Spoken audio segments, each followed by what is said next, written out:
Hello Gemini, Sun, Moon, Rising, Venus Signs. Kamusta kayo? Sana po yung nasa mabuti kayong kalagayan. Welcome back po sa Star Tarot. Kung bago kayo rito, welcome din kayo. Thank you sa inyong support. I truly appreciate it. God bless you all. Gemini, pauna mensahe po ninyo ay 10 of Pentacles. Ayan, sabi dito, no? Having it all looks different to everyone. Parang, ang napipick up kong energy rito, Gemini, parang you have what it is na gusto ninyo, no? Yung ganon. Yung pera, fame, parang ganon. Pero parang hindi enough, no? Parang hindi enough, parang may kulang. Ayun, yun ang napipick up ko rito. Gemini, that is not what this Ten of Pentacles really means, no? Sa book, pero yun ang napipick up ko. So that's what I'm saying dito. Kasi yun ang binibigay sa akin na impormasyon ng guides ko. So parang ganon, parang kulang, no? May kulang, something is missing.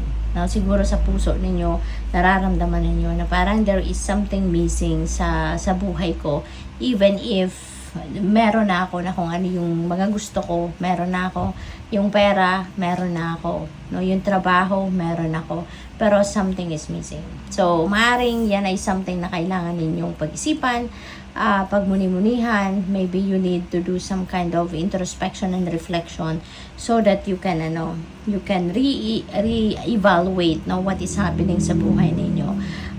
Maybe then siguro hindi rin kayo nakakapag-connect muli sa soul ninyo, sa puso ninyo, kaya siguro maybe that's what's missing, 'di ba? Kasi kung may disconnect kayo sa sarili ninyo, may disconnect kayo sa soul ninyo, so parang kahit anong material na bagay ang nandiyan dyan, ano, parang kulang pa rin, or parang hindi enough, or parang hindi pa rin kayo fulfilled, no? Yung gano'n. So, maybe you need to do some kind of reflection and introspection, no? And go deep within you, okay? What else? We have the world energy. Ayan. So, may mga opportunities for some of you, Gemini. Maaaring merong mga opportunities na dadating sa inyo rito for you to start something new, something fresh. Meron din ditong mga celebration. You deserve to celebrate your successes kasi merong mga success dito na maaring makakamit kayo at this time. Merong mga pinagtatrabahuan kayo, sisikapan kayo na maaring napagtagumpayan na ninyo sa ngayon. Maaring matatapos mo na, may makukumpleto na, may maaano na kayo, may matawag dito, may accomplish na kayo, no? Yung ganon. Travel also, Gemini, is even for some of you, maybe you're traveling by air. So, siguro, since mag-aeroplano kayo, baka long distance travel, no? We have 8 of Swords. Ayan. So, you're overthinking, overanalyzing. Ang iba sa inyo rito, sumasakit na ulo, kakaisip, kakadiskarte, maaring ganon. But, parang, out of context na siguro, no? Ang nararating ng isip ninyo rito. Kaya mas lalo complicate siguro kung ano man ang iniisip ninyo rito or pinag-iisipan ninyo, no? So, as much as possible, focus na lang, no? Focus na lang kayo sa kung ano ang bagay na yan na kailangan ninyong pagdesisyonan or something like that. Focus kayo, no? Do not overthink. Do not, yung parang mas lalo kayong mag-a-attract ng mas marami pang confusion or mas marami pang kaguluhan sa isip ninyo if you are going to overthink and overanalyze things, diba? Kasi negative energy din naman yon. What else? We have Broom. Ayan. So, siguro, kailangan ninyo na mag-declutter ng buhay ninyo, ng sarili ninyo, ng isip ninyo, lalong-lalo na meron kayong mga overthinking, overanalyzing energy. So, you may need to remove the mind chatter, no? Para magkaroon kayo ng clear thinking, magkaroon kayo ng clear direction of where you're heading or what you need to do, no? So maybe you need to clean up your life, detoxify, purify your life. No, that's what you need right now. And aside from that, hindi lang yung isip at puso ninyo, energy field ang kailangan ninyong bawasan or kailangan ninyong alisin yung yung mga clutter, no, kundi pati siguro yung living space ninyo. May wales si ate, kaya maaaring maglilinis din kayo sa ngayon, mag-organize kayo ng mga gamit ninyo, mga cupboards ninyo, cabinets ninyo. Siguro kailangan ninyo ding ayusin yan. Kasi di ba nakaka-apekto din yun eh. Yung kunyari makalat ang nakikita mo, nakikita ng mata mo, pati yung isip ninyo apektado. Diba? Na parang magulo din ang isip ninyo, naguguluhan din kayo, naiinis kayo, naiirita kayo. No? Kaya maybe that is what's going to yung pagkakaabalahan ninyo sa ngayon, no? As in total clearing, no, ng anything na negative na ang hatid sa buhay ninyo. So we have Queen of Pentacles. Ayan. So this is abundance and prosperity energy. Maaari, no, ngayon Gemini, na meron kayong mga opportunities dito na dadating. Financial opportunities and financial blessings na magdadala sa inyo ng or mag-a-allow sa inyo na ma-experience ninyo yung yung prosperity and abundance, no, sa buhay ninyo. Alright? What else? We have the Tower energy. This is a sudden change, no? Sudden change ang mangyayari dito. So, be ready for anything. Kailangang handa kayo physically, mentally, and emotionally.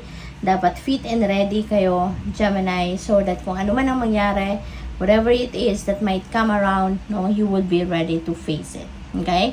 Kasi maring may shake up, no, maring may slight na shake up dito sa buhay ninyo, at it might overwhelm you, it might surprise you, yung ganon. But whatever the case may be, if you are ready for anything, you know, if you are fit and ready, then walang magiging problema dito. You will be able to address, no, kung ano man ang mga pagbabagong itong dadating.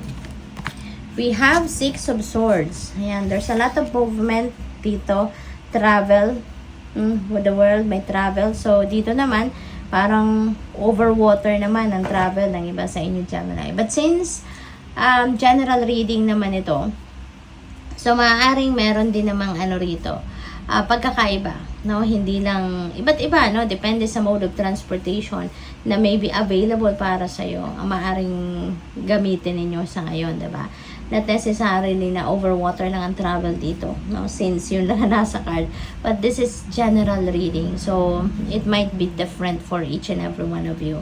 So dito may travel, physical travel. You're going to remove yourself physically from whatever this is na sitwasyon ninyo na gusto ninyong iwanan. No, kasi there is a desire of leaving dito.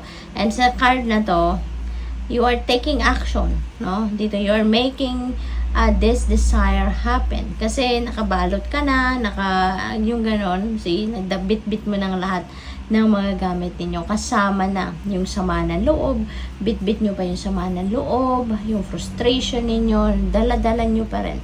But where you are heading is towards a place or a situation na sa tingin ninyo, doon na kayo babawi, doon na kayo magbabounce back sa buhay, doon na kayo magsisimula ng bagong chapter sa buhay ninyo na magiging masaya na kayo doon. Doon na kayo magiging fulfilled, doon kayo magiging satisfied, makukuha nyo yung peace ninyo and harmony within yourself. Now, kaya good luck sa'yo.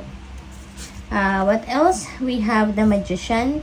You're definitely going to start something new. No? The World is also a new beginning energy. The Tower is also a new beginning energy. Six of Swords is also a new beginning energy. So, si Magician is another new beginning energy. Kaya definitely, maraming movement ang magaganap. Maaring mabisi kayo rito, Gemini. Parang merong roller coaster of energies, feelings and emotions ang mangyayari, no, rito, no, in the next few days for some of you, if some of the messages dito resonates with you. But the reminder lang, No, na hindi lahat ng mensahe na nandito may resonate sa inyo, hindi ba? Kaya kung ano lang yung sakto lang sa inyong sitwasyon, yung related sa inyong sitwasyon, no, ng mga kaganapan, yun lang ang kunin ninyong mensahe. Otherwise, iwanan ninyo yan because ibig sabihin, hindi yan para sa iyo. Okay?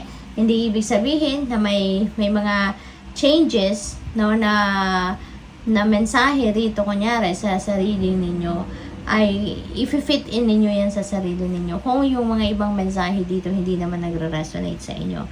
So, just leave it for someone else. Okay? Huwag nating piliting mag-fit in sa ating buhay ang mga mensahe rito if it's not what's happening naman sa buhay ninyo. Wala man lang kayong hint na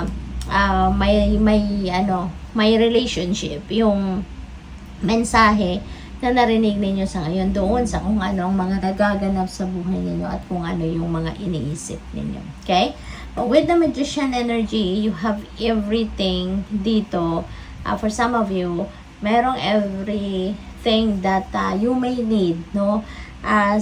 Doon sa kung ano man ang mga goals ninyo, ano man yung mga dreams ninyo, no? Pag mag-take action kayo, yung parang naka-align na, kumbaga, no, yung resources, tao, or yung mga bagay-bagay na kakailanganin ninyo para makapagsimula kayo doon sa pagtahak ninyo sa path wherein makalapit kayo doon sa mga goals ninyo or sa mga dreams ninyo. So, yun ang pinapakita dito ng Magician. And you are going to take action.